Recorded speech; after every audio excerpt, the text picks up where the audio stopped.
Connecting.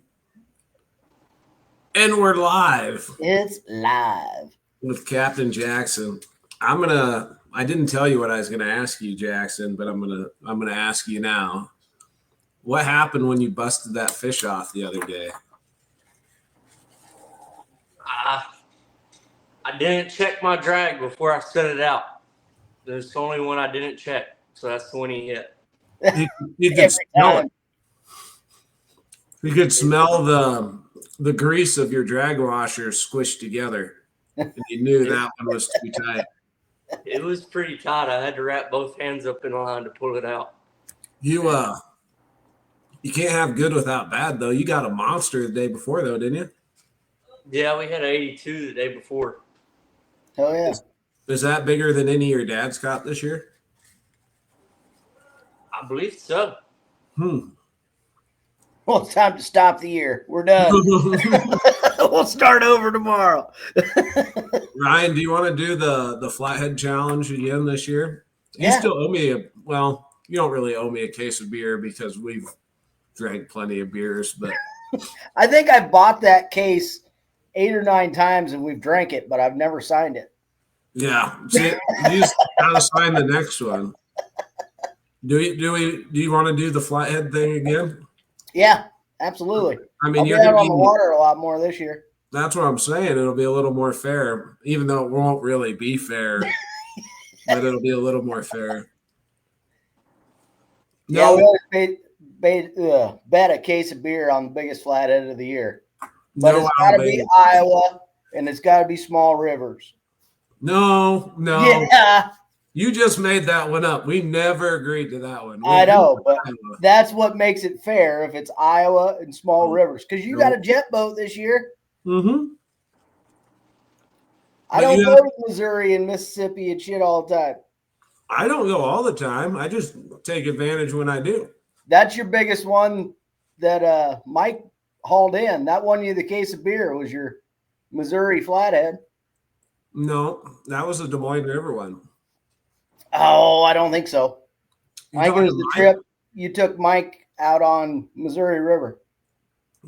I've taken him there once, but the flathead he caught was Des Moines River flathead. Was it? Now we caught like a 46-pounder out of the Missouri that also beat you, but see, I didn't even need the Missouri River one. I think I got first, second, and third place last year. Last year I'd have won it. Because I don't think you got any big ones last year, did you? Oh yeah. Because I got a 46 and a 48. I thought I had you last year, but we didn't bet. Oh, we didn't? It was 2 years ago, I think, that you beat me. Yeah. All right. Well, it's official this year. We're doing it this year. All right, bring it. Okay. I'm going to go snag one off of Monkey Farm. That's a good idea. That'll be very effective. I'll be up first week of March or the first week of April. Jackson, how did the teaching session go today? It went pretty good. She got to picking it up there towards the end of the day pretty good. Did she catch any? No, she didn't catch any. She missed a few bites. So at least she's in the zone.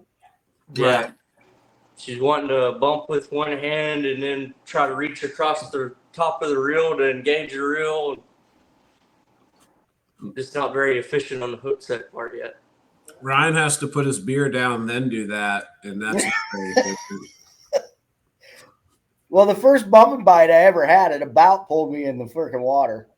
I'm surprised it didn't. We were bumping for literally hours without anything. And then we get up to where they should be, and I just get freaking smoked to the point where I take a step forward and I panic and I don't lock it in. I'm just holding him with my thumb, and then he pops off. You forgot that you were like completely stretched out across the rod rack with the rod pointed straight at the fish. And I was behind you, ready to like grab your shoulder to pull you back in the boat if needed. It wasn't great. It was pretty great.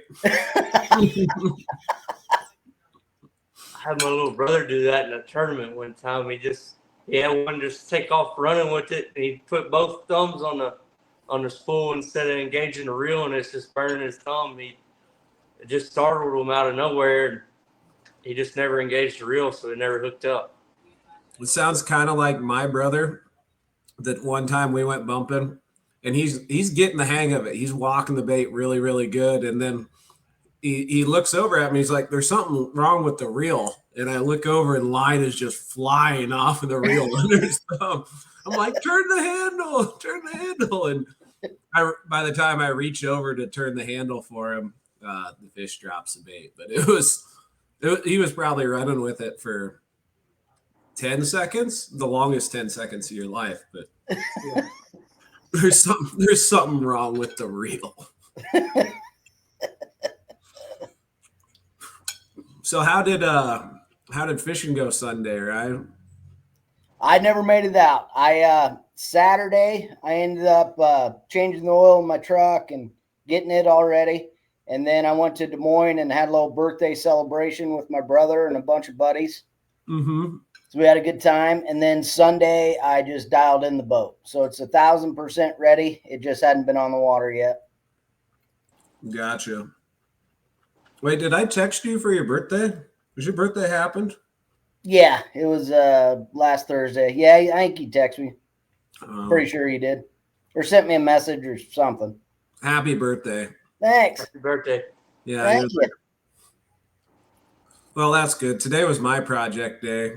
I got a kayak tournament Saturday, and I got some smackdown rod holders that I'm installing on my kayak. But the problem with big beefy rod holders is they're only as strong as what they're mounted to.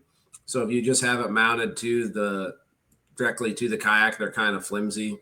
So I rigged up some half-ass rod rack for it. Nice. So I did that today, and so is it in the back? So when you flip your chair around, you got a rod rack right out the back? Well, kind of, but it's not up. It's mounted to the track on the side. Oh, okay. It's basically a platform that they're mounted to, but you just put a cross brace in it, pretty much, to tie the two together. Yeah, kind of. But the end result is it's super rigid, and I did a similar mount on the front. So I have my rod holders in the front, like when we're floating rivers and stuff. They're also smacked down, so they're super rigid. Cool. I'm really happy with them, man. And I've kind of been anti like metal rod holders for kayaks because you can't adjust them, but the smackdowns, like they just stay where they're at, and you can put your rod in like 3 different angles or 6 different angles out of each one. It's freaking sweet. I'm a slow learner. I apologize. Just matters where the finish line is. That's all that matters. Right. Hopefully I make it there. So anyway, what else we got to talk about today? What's on the agenda today? Well, we're coming into the water's warming up a little bit. We can talk about the transition of catfish from a little bit cooler water to warmer water. In cabin fever to whatever the opposite of cabin fever is. Yeah. Hating the wind every second of the day. You know, Alabama is not nearly as windy as Iowa, but it feels 10 times windier. Like 10-mile-an-hour wind in Alabama feels like 100-mile-an-hour wind in Iowa. But you're fishing a lot bigger water in Alabama versus Iowa, too. Dude, like somebody farts on one side and there's like 4-footers on the other side. Yeah. Oh, Brian says bullhead. Bullhead.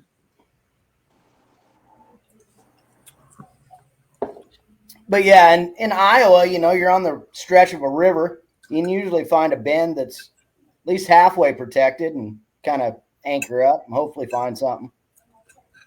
There's no getting out of the river on them big reservoirs down there. No. That's what I miss about small waters, not having to worry about wind. Yeah. Especially in a boat with talons, or if you're kayaking where you're low profile, it's like whatever. I don't know how many times I've done river floats when it's blowing 30 to 40 mile an hour, and it's like, whatever. Yeah, as long as the river section isn't pointed directly with or against the wind, it's kind of at a cross section. You're pretty good. It's windy enough where you'll get to that point at some time. Yeah. Jackson, what's the windiest day you've ever fished out here? I've been out there in some pretty bad stuff, but that last North Alabama Catfish Trail tournament on Wheeler was pretty bad. It was blowing. It wasn't really just the wind; it was the direction of the wind. It's blowing from like Lucy's Branch up to Decatur, straight up river with current, and it's like took me 35 minutes to go 7 miles from the nuke plant to Lucy's Branch bank, that bluff around the Elk, to get out of it. Took me 30 minutes to go 7 miles. So what do you even do to fish in conditions like that? Find a bluff, a bend, somewhere where the wind ain't as bad. Do you have any tricks for fishing in the wind? Because it's spring, it's gonna be windy. Yeah, dragging can be really good in high wind. If I drag in high wind, it just depends. I set socks out accordingly to keep the boat straight if I kind of get a crosswind, or if it's blowing right up river, I just keep throwing socks at it and let the water come in the boat. When you say socks, you mean drift socks? Drift socks. I mean, if you threw literal socks at the water, I don't think it'd make much of a difference. No. It matters how big a feet you got. True. Yeah. You get funny looks from people. How's that man have that many socks where he can just throw them in the water like that? Litter bug. I heard this about drift socks. They look like Christmas lights. They're just all tied together and throw them out. I can't remember who it was. I was listening to God. Anyway, it doesn't matter. When they first started bumping the Missouri River before motors were good, they would throw drag chains out the front of their boats to slow them down. What do you do when that chain hooks up on something? Yeah, I just feel like that's a bad idea. Then you're just anchor fishing. Yeah, absolutely. With the front of your boat dipped down in the water. Right. And that'd be the freaking river where it happened, too. So I was thinking, which is scary. Doesn't happen very often. And maybe, I might have asked this last week, but do any of you guys have any sneaky tips? It doesn't have to be like top secret, but it could be top secret. But just like a sneaky little tip that would help people catch more fish. My biggest one is always going with the least amount of weight possible and fishing weightless when you can. That's a good one. Yeah. What hooking fish on a free line bait is tough. Like, how long do you let them run? It just depends on how the fish acting. If he just slow and steady, most of the time I would give him a little bit unless I'm around structure, like heavy structure. And if he goes to picking up steam, I'm about to whack him one. So you just have to be like one with the fish, or possibly be a fish mind reader. You just gotta miss enough to know what not to do the next time.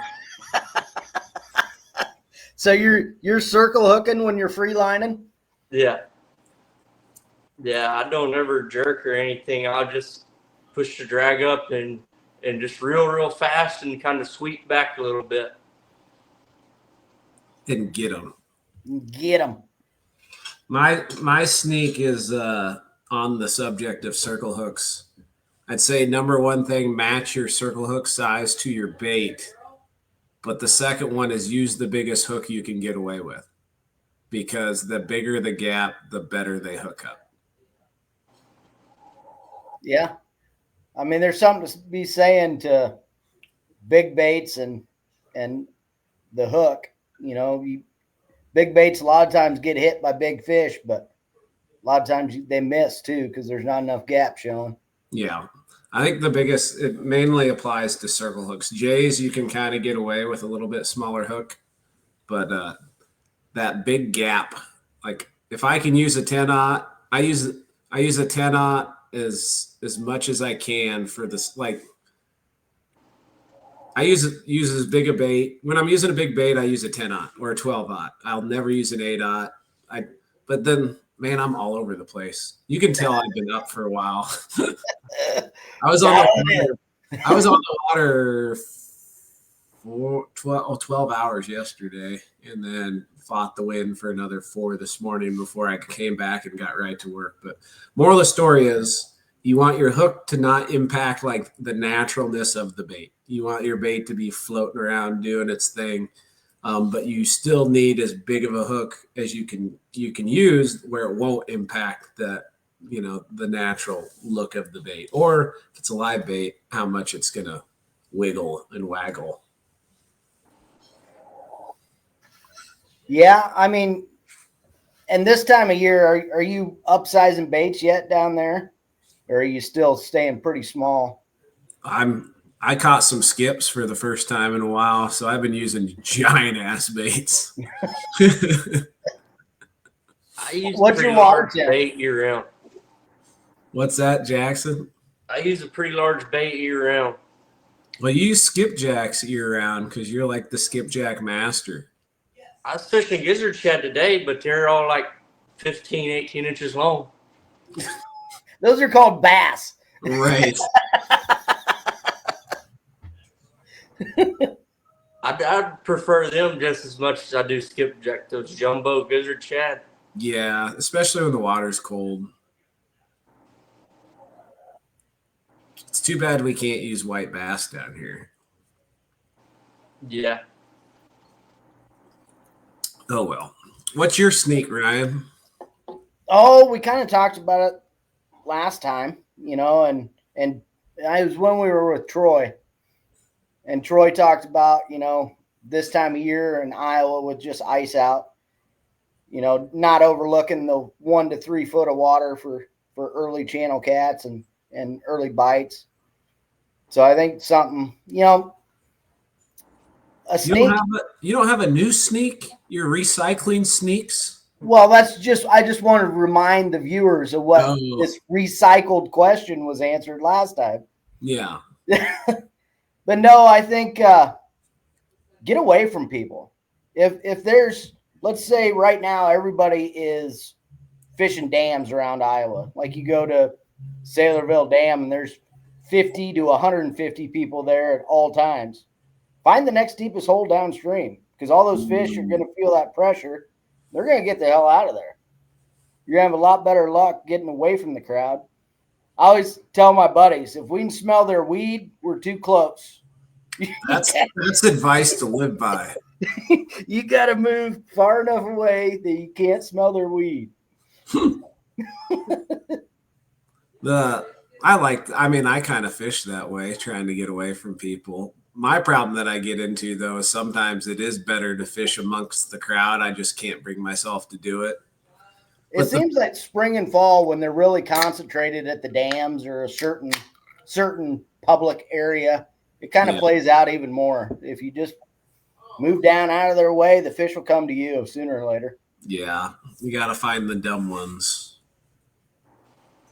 So you said that the river was bank full, and I looked at the gauge, and I think it frickin' dropped 1.5 foot overnight, like 2 days ago. Yeah. It was running great, and then it just came back to Iowa River. It was never that high. It was the highest it was it was running over 1,000. But that's not high. That's like low. That's as high as I can get my boat in around here. It's got to be 1,000 for me to get my boat in the water. So it was over that point. I call that high. Okay. That's bad. That's high now. Yeah, that's usable. Jackson, it's good that you guys don't have to worry about that down here. It's definitely a layer of BS. Like they maintain the levels. You may or may not have current, but at least they maintain the levels. Yeah. But I don't know how much hail raises the river level, but we had probably 4 inches of hail on the ground today. So like little pea gravel hail. Yeah.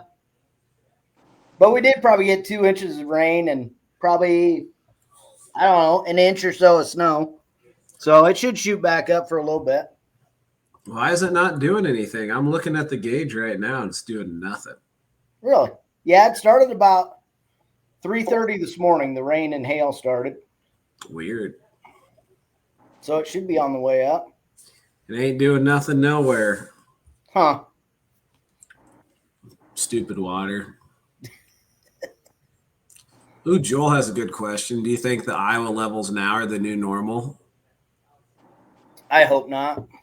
I don't. There's going to be a year where like all the water we haven't had, we just get it. Yeah. And hopefully it's in May when we get it. I hope this May is just ungodly wet. Jackson, how much rain did you guys get Saturday? Just under 4.5 to 5 inches, somewhere out there. Yeah. It went all the way up the river. Yeah. There's plenty of water down here. We need to get rains like that. Yeah. Oh, and if anybody's wondering what the commotion is in the background, I don't know if you can hear it or not. My mom and her friend are yelling at the TV. Good old Iowa State's playing. Iowa State women are playing basketball, and they're into it. Well, it's important to support your team. Right. I agree. Except for Iowa State. Jackson, are you a Bama fan or an Auburn fan? Bama fan. That was one of the first things. I bet I got asked that question 5 times when I first came down here, maybe 5 to 10 times. Are you cheering for Bama or are you cheering for Auburn? And I said, neither. I want them both to lose.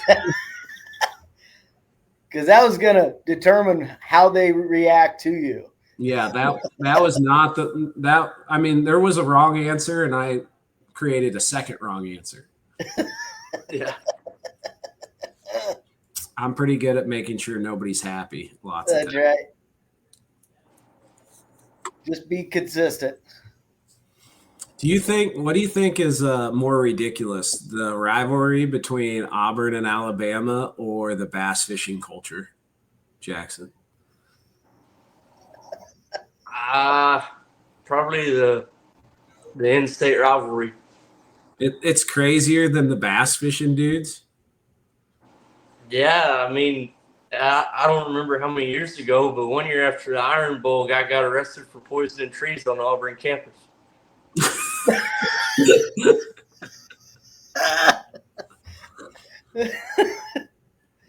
That's pretty. Let's take it a step further. Yeah.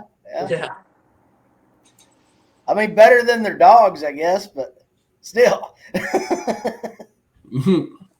That's messed up. We had in high school, I don't know anything other than the event itself. And I'm probably going to mess up the details because I can't remember if it was one person from our school poured gasoline on another school's football field or vice versa.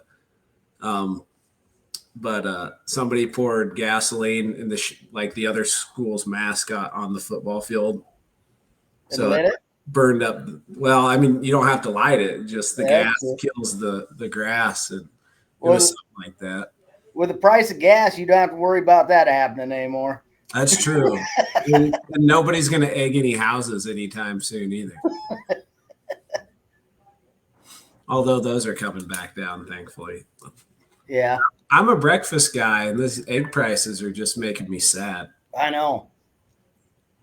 Yeah, we usually go through like an 18 of every Sunday when I cook breakfast, but we've been skipping it a little bit. We're busy, but Brandon's got a good question. What advice do you guys have for young anglers? Get on the water as much as possible. Ride that bike. Yeah. Put some miles on the shoes. Get some buddies who enjoy it with you and give you a little extra incentive to go. Any chance you can. Yeah, or don't go with your buddies and just go, because you don't need to depend on them. Just go. Yeah, sometimes if you're waiting around to go fishing with buddies, you do a lot more waiting than you do fishing. That's a fact. Yeah. No, and then you get used to fishing by yourself a little bit. Like I need to fish by myself occasionally, because I don't know, it just resets me. I enjoy fishing with other people. I enjoy fishing with buddies, family, whatever, but I really enjoy just fishing by myself. And I think there's something to the being able to do whatever the hell you want, whenever the hell you want, and not thinking about, I mean, because like, doesn't matter how easygoing the person you're fishing with is. If you're a decent human being at all, you're taking them into account when you make decisions. At least that's how I am. But when I go by myself, I just do whatever I want, whenever I want. That's kind of nice. So yeah, moral of the story is, if you're a kid, go fishing, try different stuff. Don't find one spot and beat it to death. Like, go try different spots, try different things, learn as much as you can, and have as much fun as you absolutely can. And don't believe everything you hear, but try it. You know, there's some wacky things out there that you're like, oh, that's never going to work. Give it a shot. We're just talking about fishing. Outside of fishing, it's terrible. Nice. Denny's the life coach. I'm not a life coach. Okay. Yeah. Nobody following my shoes.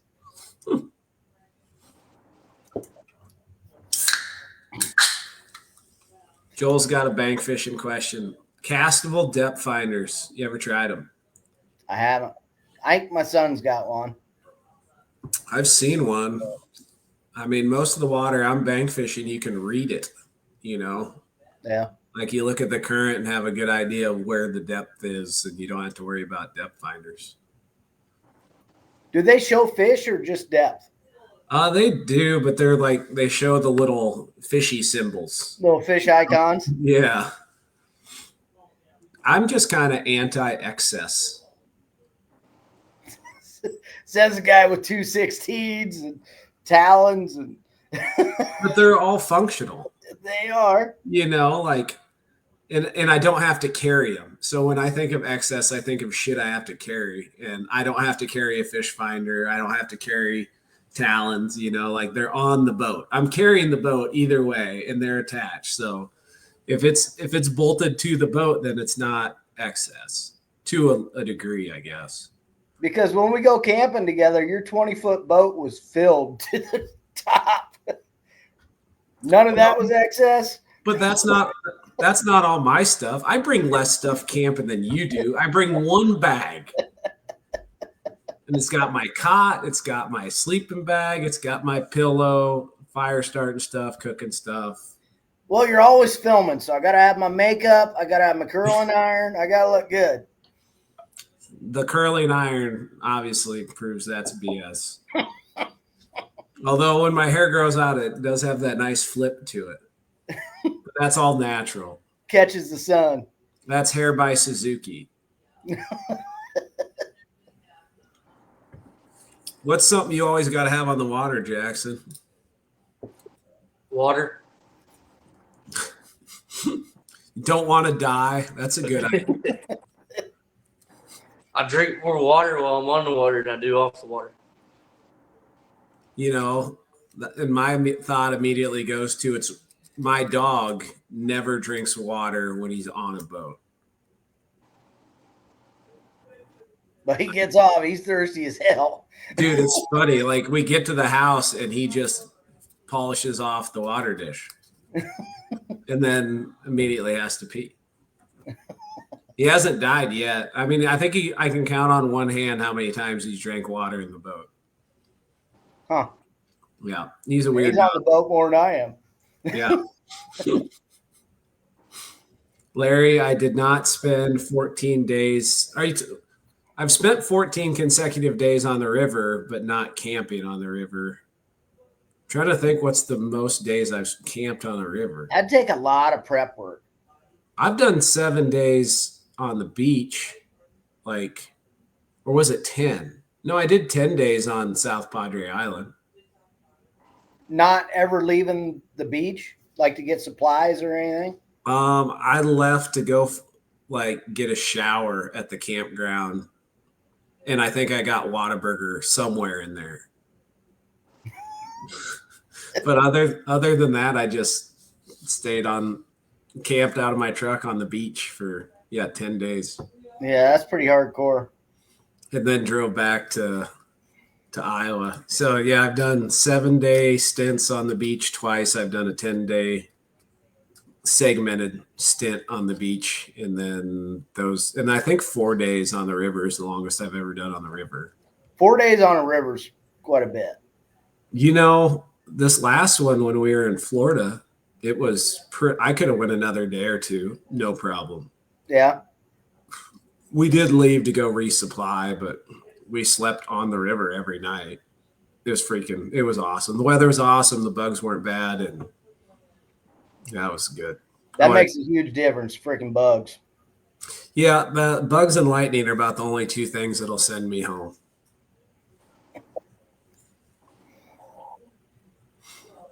Well, any other less obvious things that you don't go fishing without, Jackson?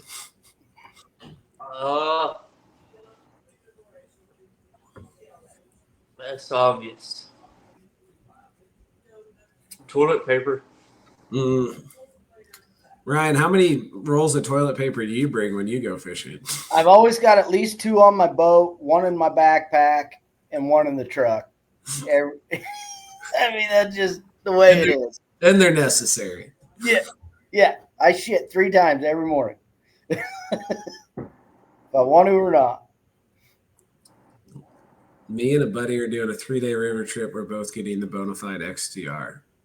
I would say if you're thinking about getting a Bonafide XTR, paddle it before you buy it. It just looks like a barge. It might paddle really nice, but I would paddle it before you buy it. And the reason I say that is because it looks like a barge, and it's also like a 160-pound kayak. So yeah, make sure there's no portages. Yeah, no kidding. Well, and make sure you don't have to make quick maneuvers. Like if it's a big river, you're probably fine. But if it's a small river and you're like not paying attention and you see a log that you should paddle around right in front of you, getting a boat like that to move with a paddle is not the easiest thing in the world. Just something to think about. And hit the rapids just right so you don't get turned sideways. Yeah. So I don't know, just something to consider. If it paddles like an unlimited, then you'd probably be fine. They're kind of a barge too in a lot of ways, but they're not a bad river kayak. They do pretty decent. What's your thoughts on bringing a smaller kayak behind your kayak to haul supplies? I think that's a terrible idea.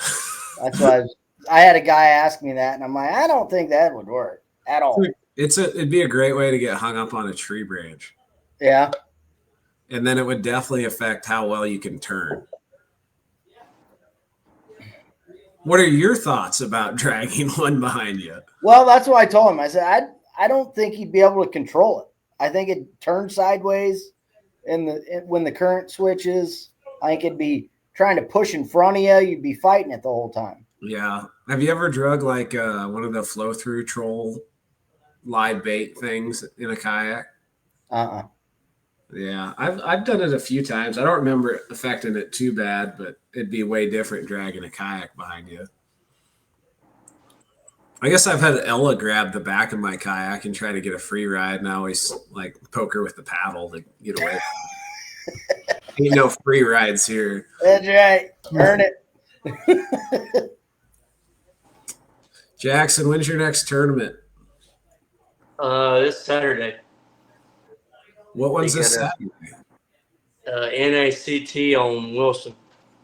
Okay. I think Dad's going to fishing separate with Dad. Dad's going to go up to Cumberland River with King Cat. I got you. So who are you fishing with? The girlfriend wants to fish a tournament. I told her I'd rather fish this one. Nice. Nice. That's a good way to get in a fight. Yeah.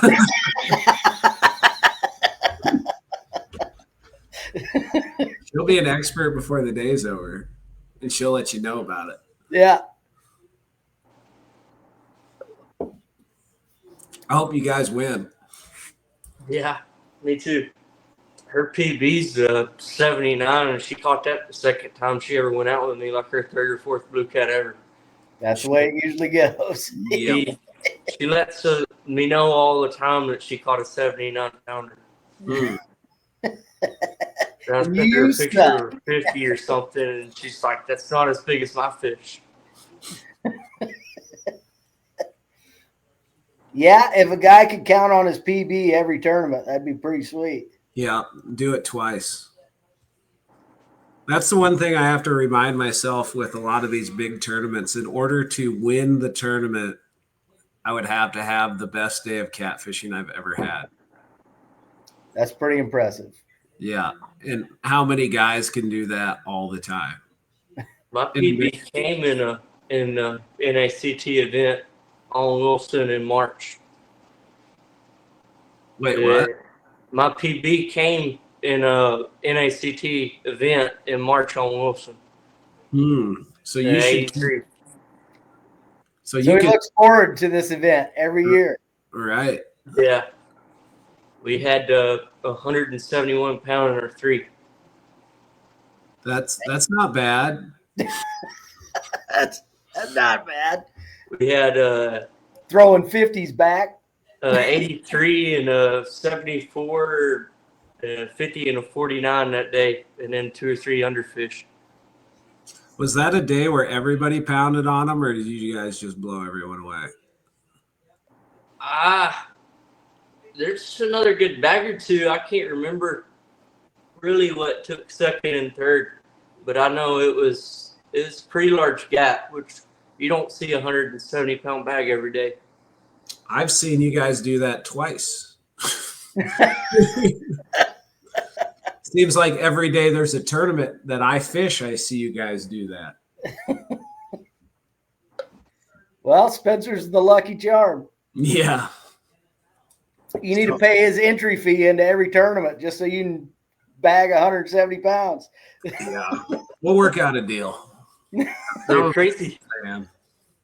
crazy thing about that tournament is we got out there to our first spot, and Dad hit spot lock, and we had the trolling motor on a quick connect plate, and the set screw had wiggled loose.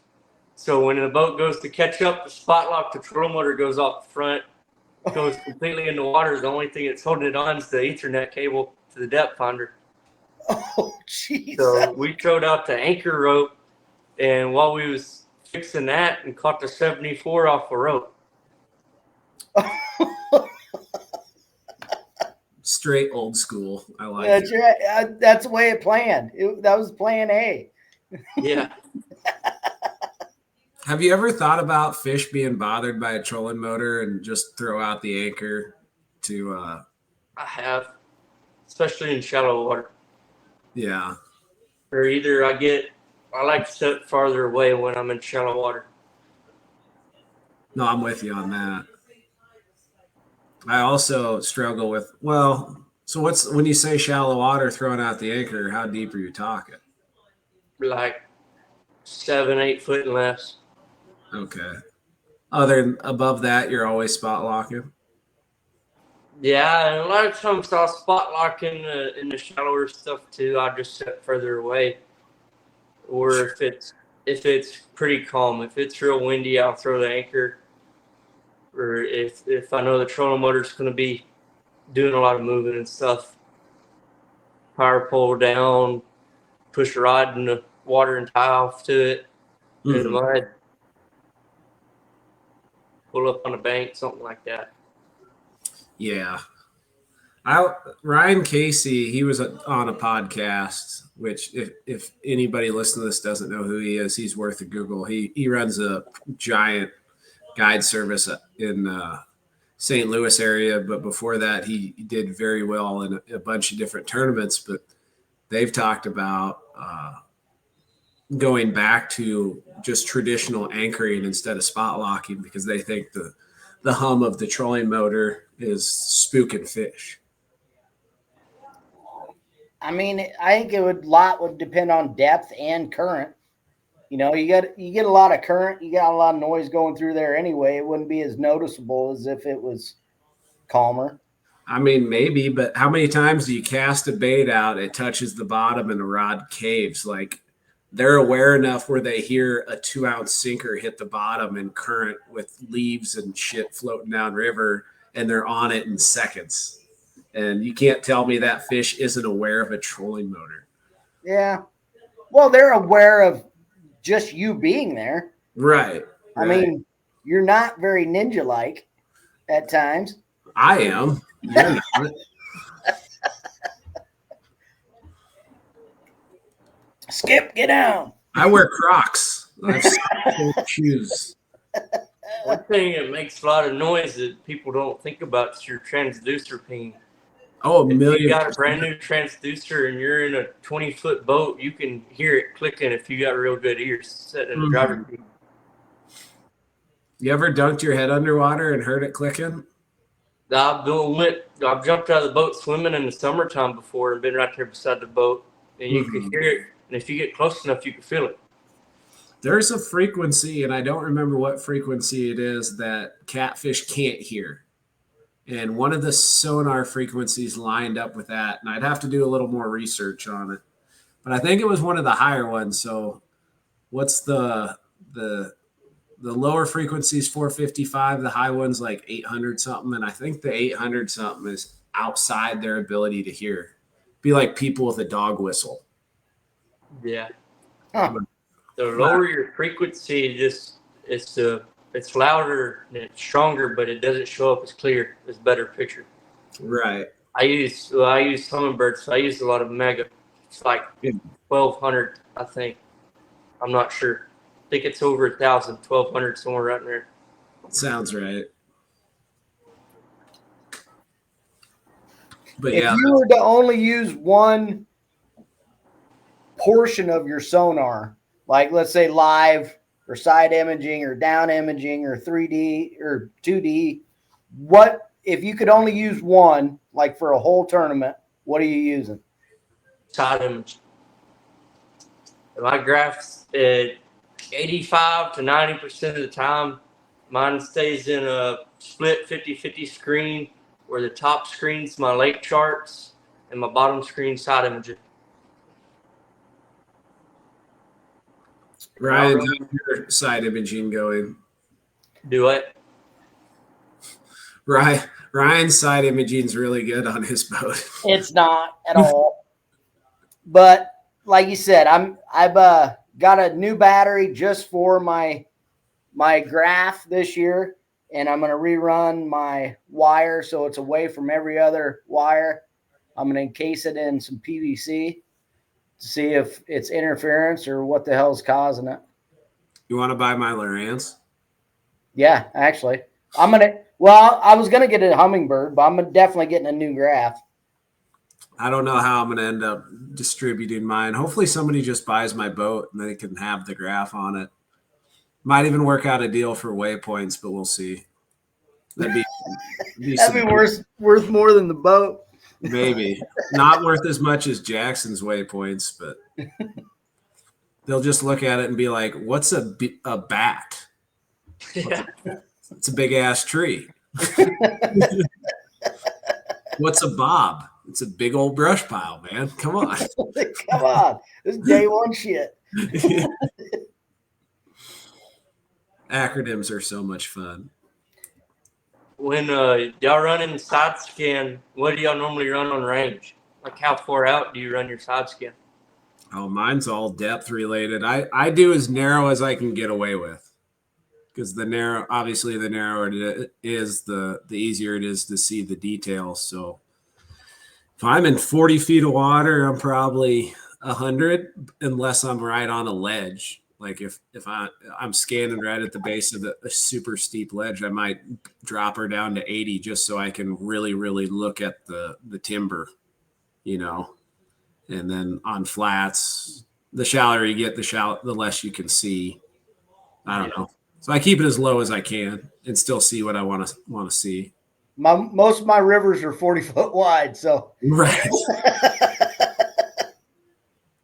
One thing that I do love about side imaging on small rivers is when you see a big flathead, it looks like I don't know, it sticks out like a sore thumb, and it's freaking awesome. It's not like seeing one 40 feet down where it's, is that a log? Is that a rock? Is that a fish? Pretty sure that flathead just flipped me off. Right. Oh, I didn't tell Jackson, I don't think, about, for whatever reason, the flathead flipping you off reminded me of it. But I had a client catch a fish Monday that threw up a bird all over the boat. You ever had that happen, Jackson? I've heard of them throwing up coots on Gunnersville. I've never had it happen personally, and then I've seen one at a weigh-in in Ingles, deer hoof that spit up in live well. Yeah. Oh, Jesus.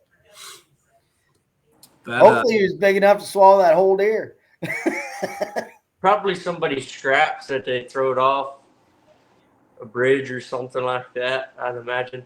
Yeah. No, I'd never seen it. And the crazier thing to me than a catfish vomiting up a bird is how much vomit there was, how bad it smelled, how much of the boat it covered, and then how many times I had to yell at Skip to quit freaking eating it. None of those are good scenarios. No. And then of course he threw up after he ate the vomit because it's disgusting.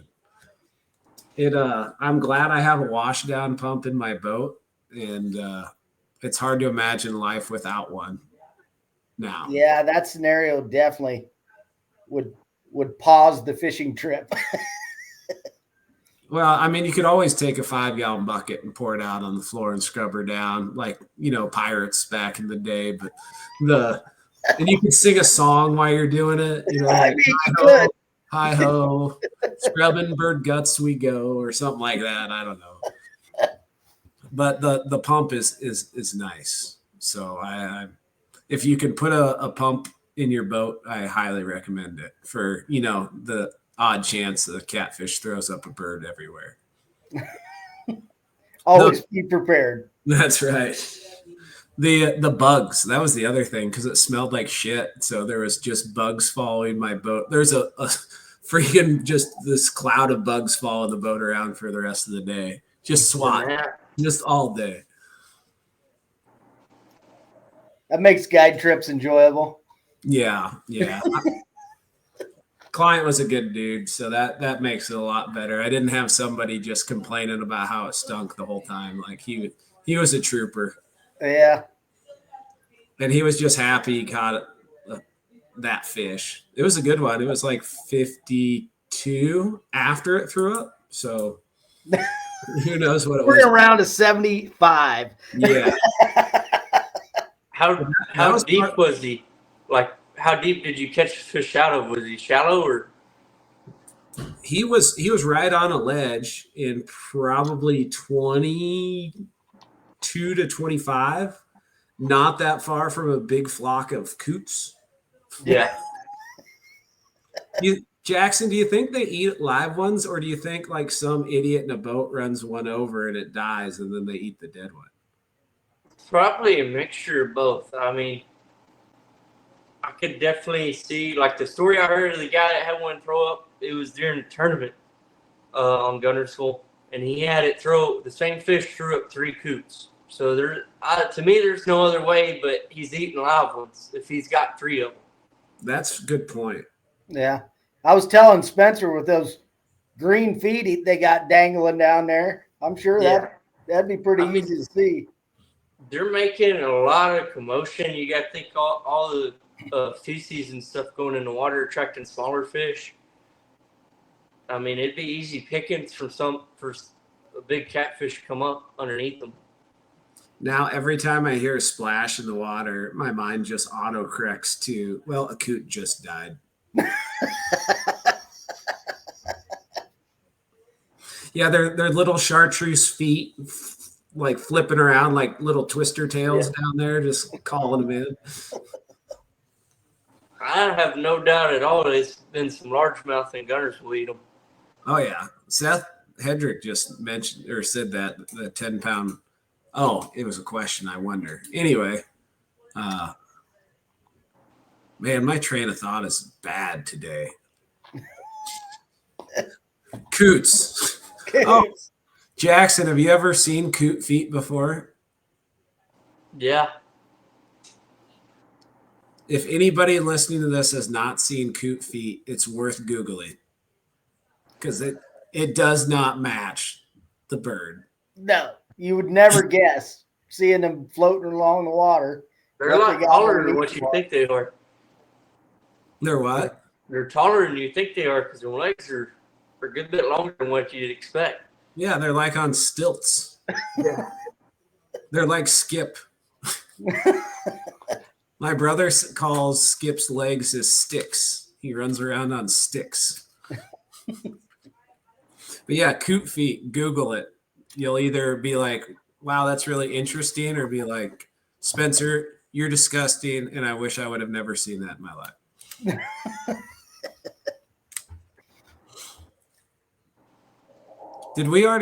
Jackson, did I ever ask you about weird stuff that you've had fish throw up in your live well? I know. Yeah, I think we did that last time. I couldn't remember if it was on a podcast or if it was just when we were fishing, shooting shit. I mean, I've seen them throw it up any kind of fish bone you could imagine. Weird stuff like I've seen that deer hoof that time. Trying to think if I've ever seen anything like bass off plastics. That's one. That's weird. Yeah. Had one throw up a power worm. Sell it back to the guy. Right. Man, that's weird. Have you ever used chicken for bait, Jackson? No. I mean, no, I don't. I don't use anything that don't come out of the river. So you've used coots for bait. I have used one before. I don't know if I would have admitted to that. I'm pretty sure it's got to be illegal. It's past the statute of limitations. I was like 6-year-old.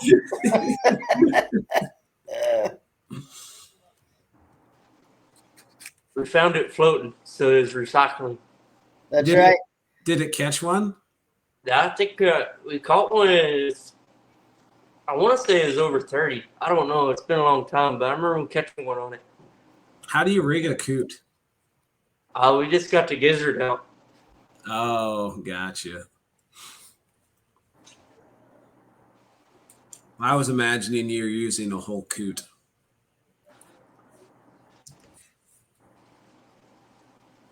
That probably takes some weight to hold him down. Yeah, pretty good. I was talking to somebody, man, all these podcasts are running together, so it might be a repeat, but somebody was talking about rabbits. Was that on here? Yeah, that was. I think it was with Troy. Yeah, it was Troy. We need to get off the bait kick. How do you like the new Hellcats, Jackson? I love them a lot. That new handle's sweet. Yeah. You know what's funny is I was talking about how grippy it is, and I almost threw it out of my hand the other day. Like I did an extra big wind up in my hand that was holding the reel. And I was doing it lefty, so that's my excuse, but my hand on the reel slipped out of my hand there, and I was holding on to the very end of the rod, and I don't know how it didn't backlash either. My heart skipped a beat. Yeah, that would suck. Yeah. You got any new gear coming for this year, Ryan? I've got to come up with 3 new rods. I haven't decided what I'm getting yet. But I'm going to get 3 new flathead rods at least. Gotcha. Any exciting? Are you going to get you said you're going to get a new graph? Yeah, I've got to. I've just got to 9-inch Garmin now. I'm gonna come up to a 12-inch. I was thinking Humminbird, but those explorers are sweet, man. I've heard they've been putting Solixes on sale at Bass Pro and stuff since the Explorer came out. They have. They're like way discounted right now. And the Solix is quite a bit of a step up from the Helix. It's just it's touchscreen. Helix is not. It's similar resolution, like similar imaging, but it's touchscreen. So the cost difference really isn't worth it if you don't. Well, they discontinued the Helixes. Yeah. Touchscreen is sweet, man. Like for labeling waypoints and stuff. Yeah, that's true. That's my big thing with the touchscreen is being able to like you hit a dot and then you just type out your like tree or bat, big ass tree. You can do it really quick. Yeah, that makes sense. Yeah. Hell yeah. So what's above the Solix? The Ultra or whatever? Apex. Yeah. Is that worth the extra for side imaging mainly? Yeah. I've not noticed much difference in the side imaging picture really. On paper, it looks good. I just need to use one more because I think the resolution on Lariance, like the HDS Pros, the Solixes, those are all 1280, and the Apex is like 1800 pixels per whatever.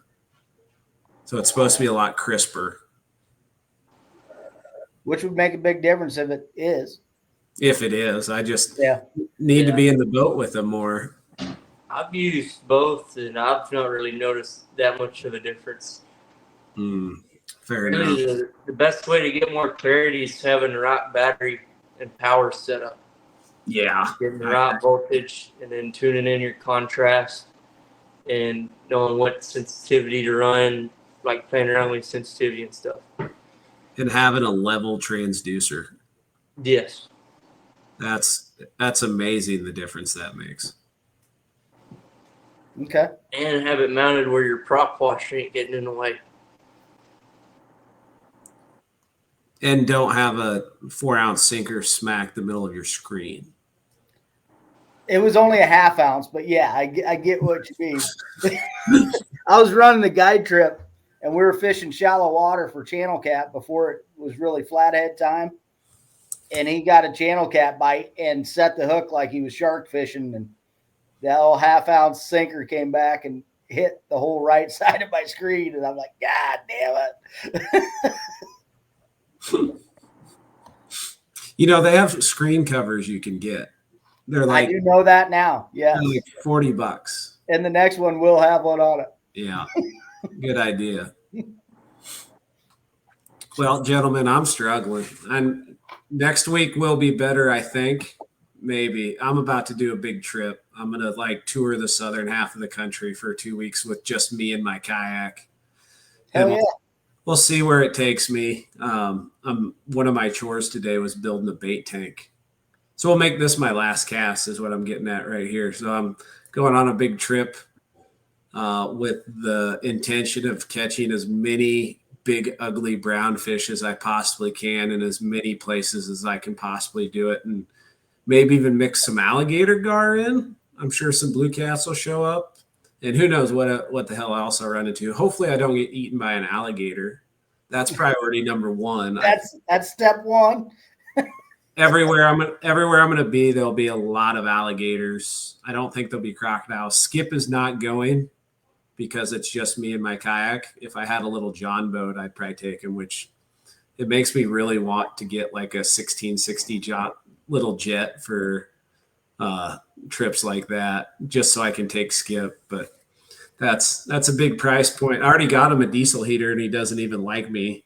So he can't appreciate the heater. He's definitely not going to appreciate the John boat. So no, stick with the kayak. But doing that, I'm going to try to get. I'm going to do the podcast, so the show will go on.